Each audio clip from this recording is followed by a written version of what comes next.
Welcome everyone. Thanks a lot for staying with us. You're watching Plain Speak with me, Shivani Gupta. In a few minutes from now, Russian President Vladimir Putin will arrive in New Delhi for his 30-hour visit, one which marks possibly his most globally watched India visit. Putin's first official visit to India since the Ukraine war began and after Trump unleashed the global tariff tyranny over Russian oil. For India, hosting Putin now signals a reaffirmation of its strategic autonomy. Despite measures imposed by the US linked to Moscow's oil, New Delhi continues to put its interests first, prioritizing energy affordability but also an independent world view. From Moscow's perspective, this visit reaffirms the notion that India is an equal, indispensable partner to Russia, even with Beijing in the picture. For New Delhi and Moscow alike, the stakes are high, but so is their shared history. As the world watches, could this Delhi rendezvous prove to be a defining moment in shaping the contours of geopolitics to come? At a time when global fault lines are being redrawn, this visit serves as a diplomatic message to the West. India will not be cowed down by sanctions or geopolitical coercion. Rather, it intends to chart an independent foreign policy, reinforcing its decades-old relationship with Russia while balancing ties with the West. If the suggestion was that India is walking a tightrope, the message from New Delhi at least is, we are free from any concern, we are friends to all, enemies to none. Take it or leave it. That and more coming up with our special guest joining tonight. But here's why the West's dislike for Russia, for Vladimir Putin, doesn't quite trickle down in India. It doesn't translate the same way. This is the major reason why India and the West haven't been able to see eye to eye or haven't been on the same page as far as this relationship is concerned, because the historical underpinning of India-Russia relation runs deep. First and foremost, India and Russia share deep trust. India views USSR as a crisis time ally from 1971 war to UNSC vetoes on Kashmir resolution, while the West remembers USSR as a Cold War enemy. Moreover, unlike the West, Russia has never sanctioned or pressurized or lectured India, and this is important for India and given its non-aligned stance. Over decades, Russia has supplied reliable, affordable weapons when others refuse, and that continues to be the case. While the West sees Russia through a democracy-autocracy binary, India sees it through strategic, not ideological lens. Furthermore, from entertainment to education, India and Russia share deep cultural ties. This very soft power legacy shapes how India and Indians perceive Russia with more warmth and actually not the hostility that the West may have towards Putin today or from the past as well. In fact, apart from arms and trade, cultural tie is about so much more. From Russia's love for Indian movies to scholarships and tourism, plenty of factors have helped the two nations maintain strong relations. Indian movies have been a part of Russian culture for over 70 years, surviving wars, political changes, even the rise of Hollywood. The love for Indian movies in Russia goes back to the 1950s, from Raj Kapoor's Avara to Mithun Chakrabarti's Disco Dancer, which became the most successful film at the box office in 1984. Another reason why India and Russia cultural ties are so strong is the student exchange. Remember, Jawaharlal Nehru Cultural Center was established in 1989 in Moscow and has been mandated with the task of maintaining India's cultural relations with Russia. About 20 Russian institutions regularly teach Hindi to 1,500 students in Russia. Apart from Hindi, languages such as Tamil, Marathi, Gujarati, Bengali, Urdu, Sanskrit and Pali are all taught in Russian institutions. Furthermore, there is general interest amongst Russians in Indian dance, music, yoga and Ayurveda. According to India's Ministry of External Affairs, the number of Indian students in Russia has increased over the years. It now stands at over 31,000 as of 2024. On the other hand, India offers a wide range of scholarships to Russian students. The Indian Council for Cultural Relations offers 4 types of scholarships to Russian students.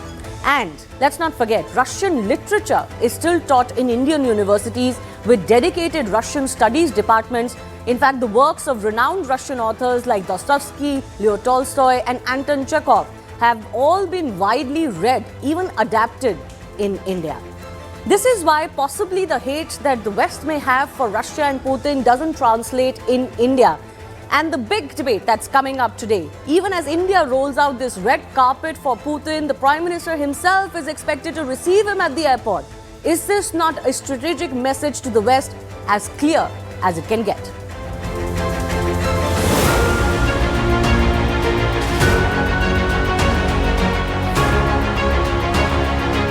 The energy cooperation, because of the US sanctions on Lukoil and Rosneft, there has been a dip in the imports of Russian energy to India. Perhaps both leaders could also be speaking about exploring more routes to continue this cooperation.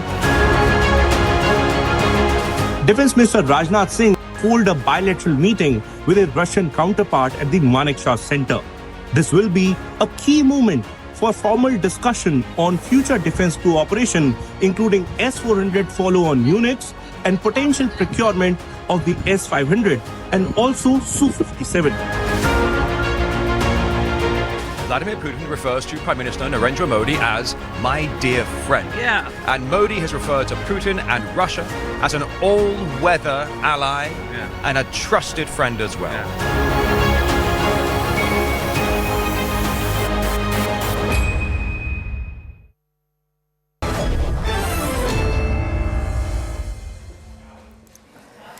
All right, let's go across to some of our experts joining us. Pinak Ranjan Chakrabarti is former Indian ambassador to Bangladesh and former secretary of the MEA. I'll also be joined by Tatiana Kukhareva, who's a senior Russian journalist with us. Elena Chernova is head of Foreign Affairs, International Division, Association of Innovative Regions of Russia, also known as the AIRR. Pinak Ranjanji, I begin with you. The latest update that we have is, as some had expected, the Prime Minister is going to be going to the airport to receive, quote-unquote, his friend, longtime ally, Vladimir Putin. What message does this send? Because a lot of people, were worried that India is walking a tightrope. But in the kind of reception that India is planning, and with the PM being there at the airport, it seems like a message is not of a tightrope, but of a very clear stand from India that we are not afraid of the message that the West is receiving from this visit. Well, firstly, let me add a personal thing that I have received President Putin when I was chief of protocol at least 3 times when I was in the ministry.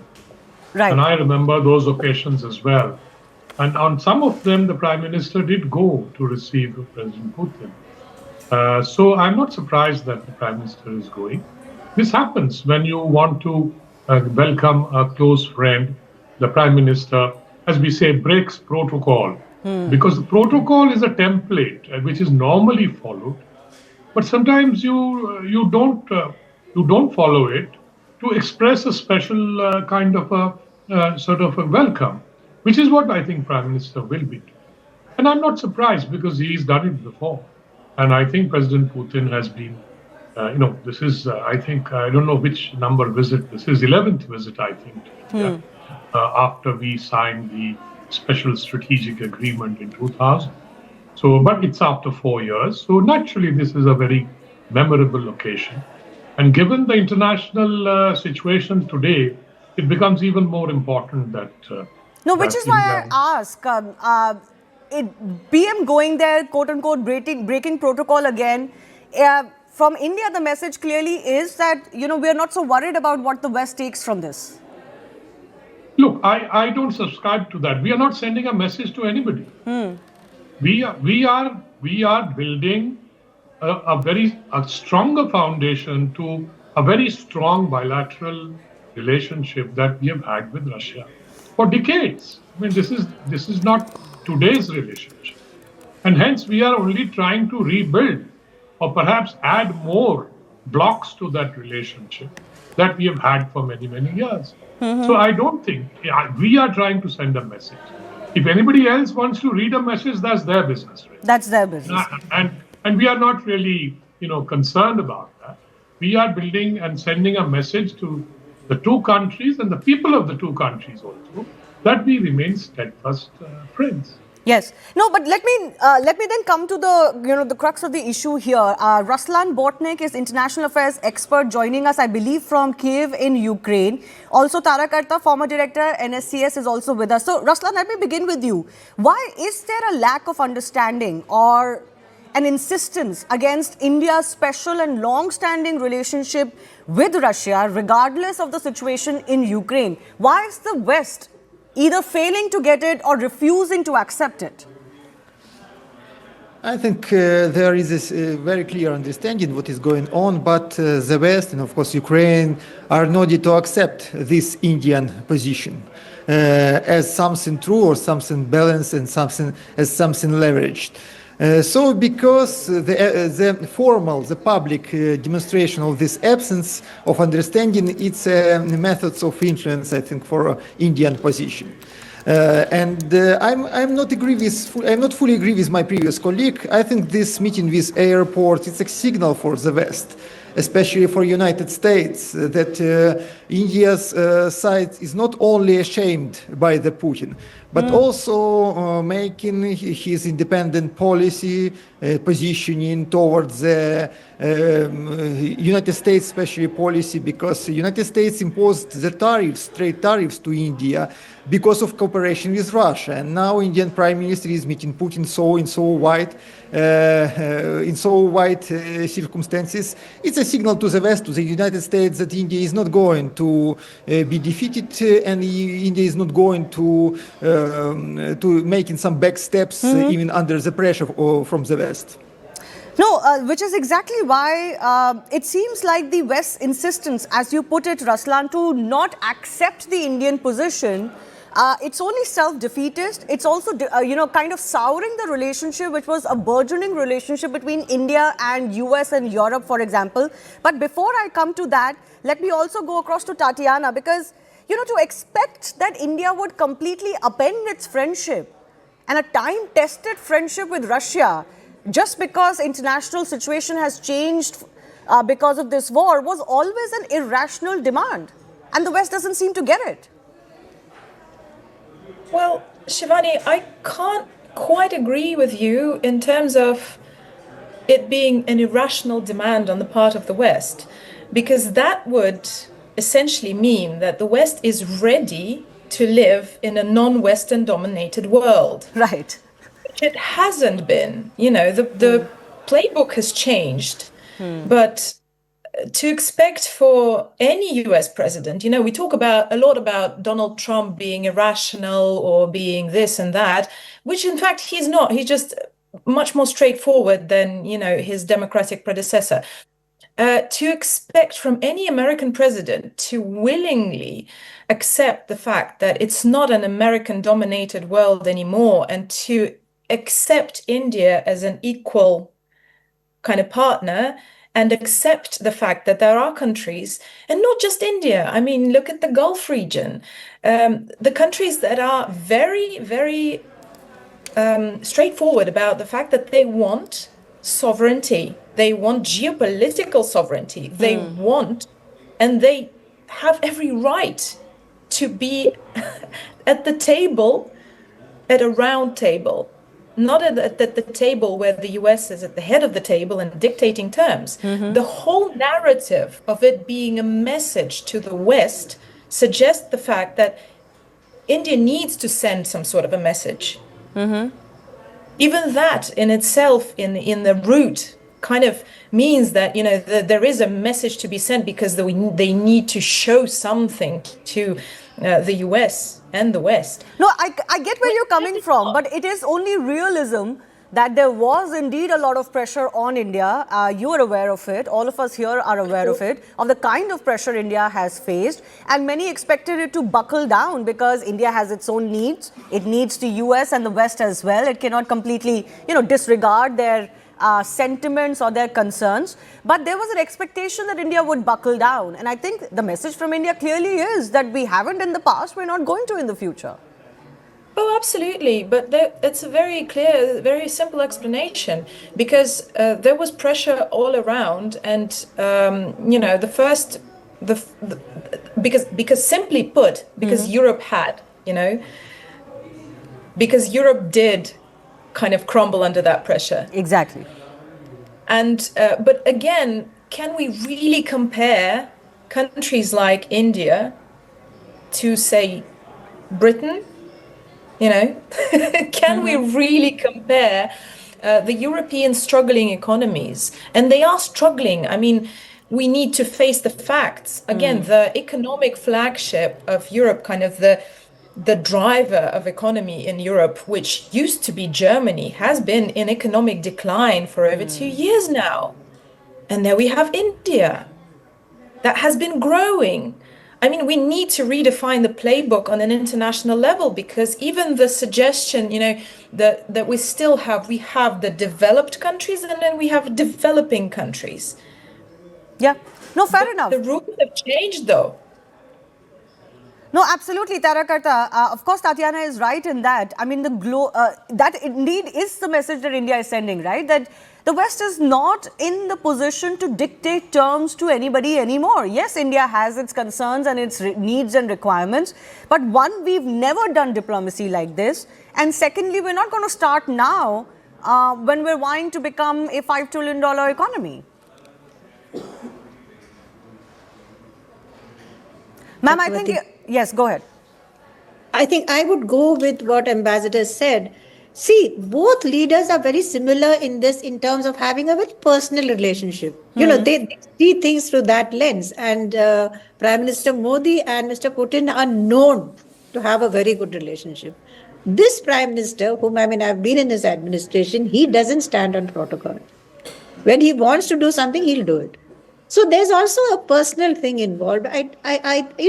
The fact, finally, it remains that the US is your largest trading partner. I mean, we've got the most vibrant trade relationship with the US. That is not so with regard to Russia. Let's face facts.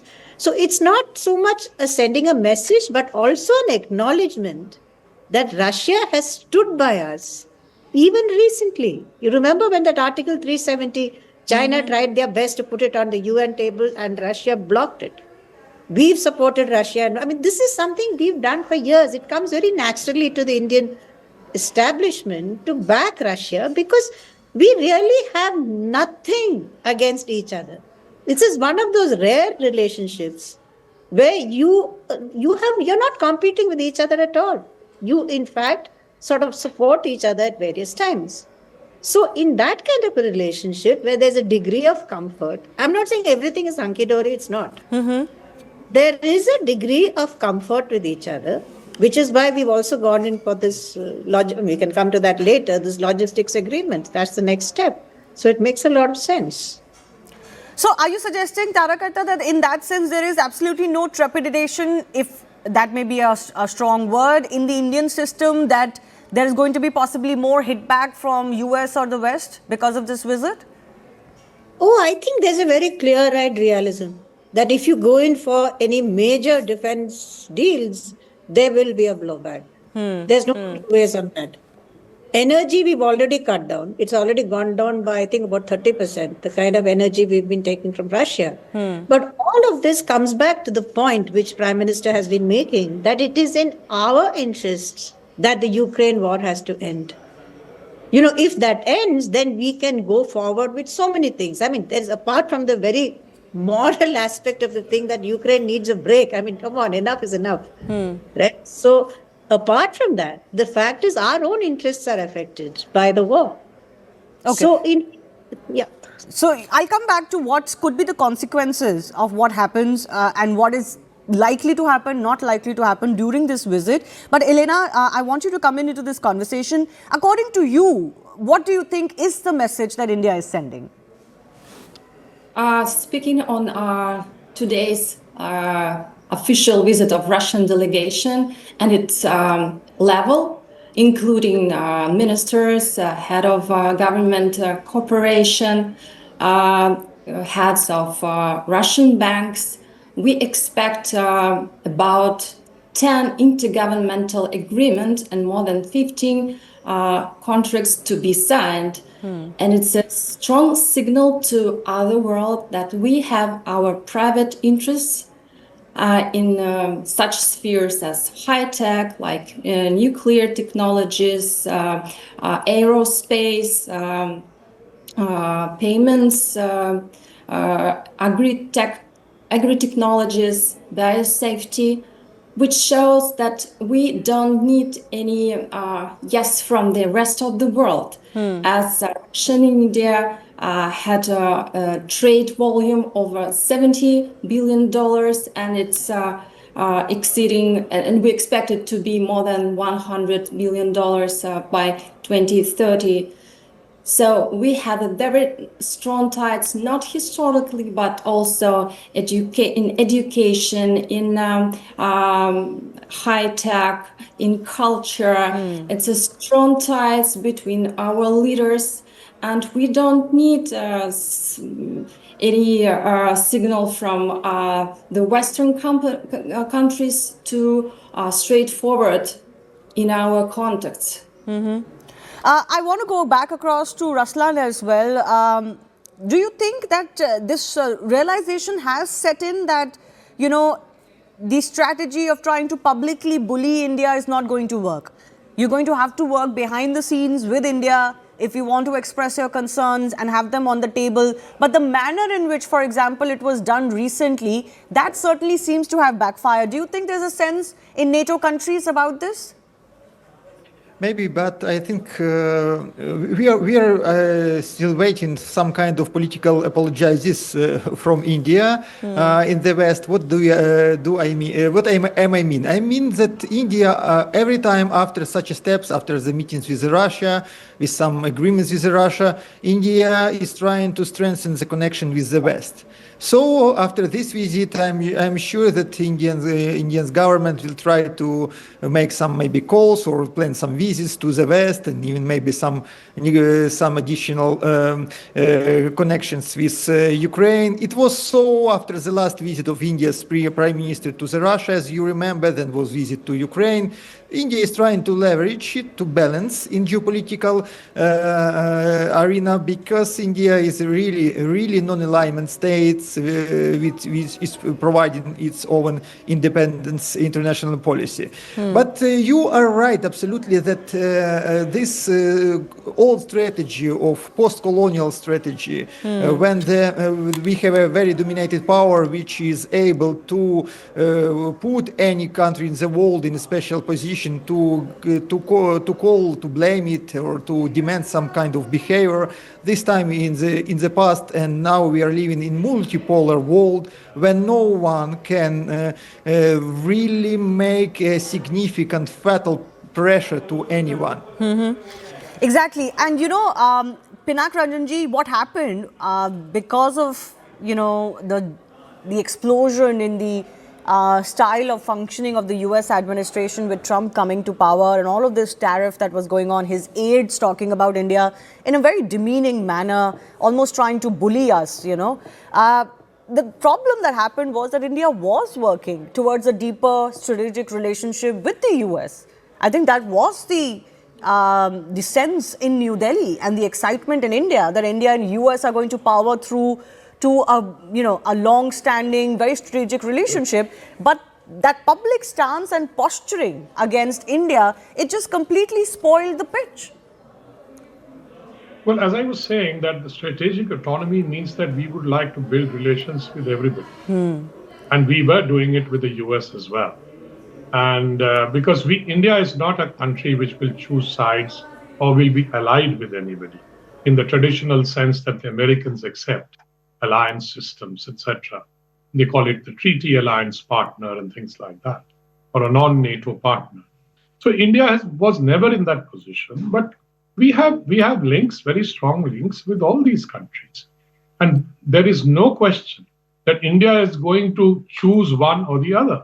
We will build with everybody. That was the plan, and that's what India was doing. But as you said, this public, castigating of India, etc., and things like that, has backfired. And I think they should sit back and realize that this does not work with India. I have been through the nuclear negotiations, and I know how they tried to bully us, and it didn't work. So they should go back and read those files again. as to what they tried and what didn't work. And maybe there is some other way of getting India to cooperate if they wish to change their policy. So I think this is a new kind of way that the American administration, led by Mr. Trump, is trying to test out a new kind of diplomacy. Call it what you like, disruptive diplomacy, guerrilla diplomacy, or all kinds of things can be, phraseology we can invent as diplomats. But the fact is, it's not going to work. Now, the question is, when will they realize it? That's for them to realize, because if they wish India to go down on its knees, they are living in a cloud cuckoo land, is what I would say. We are willing to adjust. We are willing to adjust with everybody. That's not the point. But the point is, you don't tell us to kneel down and say, hey, look, this is what you have to do. Exactly. That this is what you have to do. That's not going to happen. I don't know why such experienced people in America, maybe they are not so experienced, because this is a brand new lot which has come and they have no idea, I think. I don't know whether any of them have handled foreign policy ever before. And I know many of them. I have a lot of American friends and diplomats who are my friends, and I talk to them. And they themselves tell me, we are quite mystified how they are carrying on with this kind of. Yes. Can I coin my own term? I think it's the Jean-Claude Van Damme kind of a diplomacy. Call it what you like. Or Johnny Rambo kind of a diplomacy. You come in and you're going to shoot everybody, and everybody is going to die. Shoot from the hip, yes. All the bad guys will kneel in front of you. Tatiana, what do you think? How do we describe this diplomacy? Well, obviously, there's one thing that you can't take away from Donald Trump. I think I even posted that somewhere, that, how he is extremely talented in being able to offend over 1 billion people, with one post. Yes. That is beyond me. That is truly a talent. But again, this is something that the president actually spoke about. Our president has spoke about that. That India has changed so much. It's taken. It's completely changed and come into its own, and not everybody kind of got the message. That there is a sense of kind of habit in talking down to countries that some Western states are just used to having them as, former colonies. And there is a sense that they have not yet quite fully understood that this era has passed. And just as you said in the package, before our panel, this is the foundation of this relationship, putting aside the fact that Vladimir Putin and Prime Minister Modi share almost 25 years of a personal relationship, that the first time they met was, in 2001, I believe, then when Narendra Modi was the chief minister for Gujarat, right? But the fact that Russia was never a colonizer, it never spoke down to India, it was always a partner.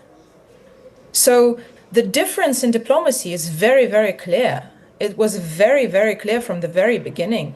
And we've come to a point of kind of no return. I mean, what Donald Trump does bluntly, Democrats do in a subtle manner, but they do it all the same. Yeah, you're right. We don't really know what is a lesser evil sometimes, because people would argue that even a Democrat president would have tried to do exactly the same. Although under Biden, we did see the kind of bonhomie that we had never seen before as far as India-US relationship is concerned. Who knows? But certainly, and you talked about that one statement that upset 1 billion plus people, and that was the one on India-Pakistan ceasefire. And I think that one tweet has done so much damage to this relationship, and the insistence after that 20, 30 times. No Indian is ever going to agree on this, barring stray voices for political reasons. Every Indian is united as far as an India-Pakistan issue is concerned. But I believe we also have what is a flight path All right, we'll go across to that in just a bit. But a reminder that the president is about to land in India minutes from now, shortly from now. And before I also go across to Elena one more time, Tatiana, very quickly, I wanted to get your understanding. You talked about that this is not the era where the West can dictate. But what PM Modi keeps saying is that it is also not an era for war. So what message on Ukraine do you think the Russian president would be expecting when he sits down with the Indian PM? Look, I believe Ruslan actually mentioned this briefly, saying that that there was another proposal just rejected in Moscow, which is not the case. You know, this meeting comes on the back of President Putin's meeting with Witkoff, and there is a negotiation ongoing. So we keep forgetting that part, that from the moment that Donald Trump actually rolled the red carpet for President Putin, which we also keep forgetting, we stigmatize something. We hear stigmatizing of Prime Minister Modi for coming to the airport because it's not apparently a good idea to have the Russian president in India. But we keep forgetting that there was an actual red carpet rolled out for him in Anchorage. I believe that this visit is not about Ukraine, plain and simple. And we need to understand that. There's a lot of economic cooperation, there's the nuclear power issue, and Russia has been at the head of nuclear technology around the world. This visit is about so much more than just Ukraine.